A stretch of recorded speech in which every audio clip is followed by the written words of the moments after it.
Сәлем баршаңызға. Бүгін осындай керемет, қазір хит болып жатырған сникерс пирогын дайындайтын боламыз. Каналыма жазылуды ұмытпаңыз, алдағы жаңа рецепттерді біріншілердің қатарынан білетін боласыз. Жұмыртқаға қантты салып, ағарғанша миксермен араластыратын боламыз.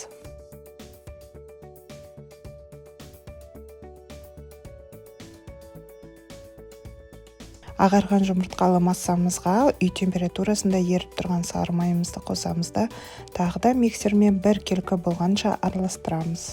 Үстіне какаомызды салып, шоколадты масса шыққанша араластыра береміз.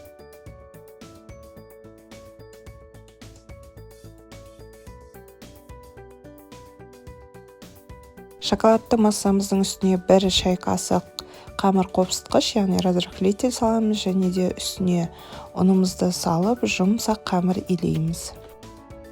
Дайын жұмсақ қамырымызды пакетке салып, тоңазытқышқа 30 минутқа қойып қоямыз. Енді начинкасын дайындайтын боламыз. Егер сіз үй жағдайында карамель дайындай алатын болсаңыз, карамель қолдансаңыз болады.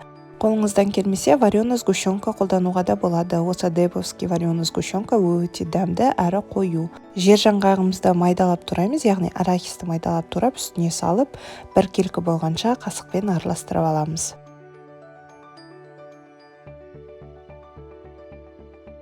Отыз минут демалған қамырымызды екіге бөлеміз. Кіші жағын алып қоямыз да, үлкен жағын формамызға салып, қолмен барлық жеріне жететіндей етіп жайып шығамыз.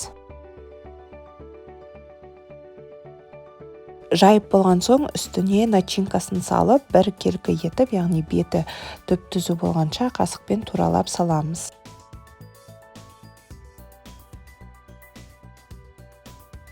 Қамырдың екінші кішкене бөлігін алып, үккіштен өткіземіз, немесе өзіңіз қолмен де үгітіп шықсаңыз да болады.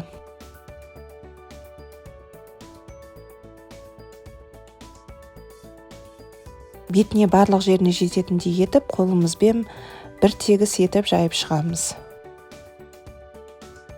Қызып тұрған пеште 180 градуста 30-35 минут пісіріп аламыз. Толық суығанша формадан шығармаймыз, өйткені начинкасы жұмсақ болғандықтан пирогымыз сынып кетуі мүмкін. Астарыңыз дәмді болсын. Сіздермен болған Құндызай.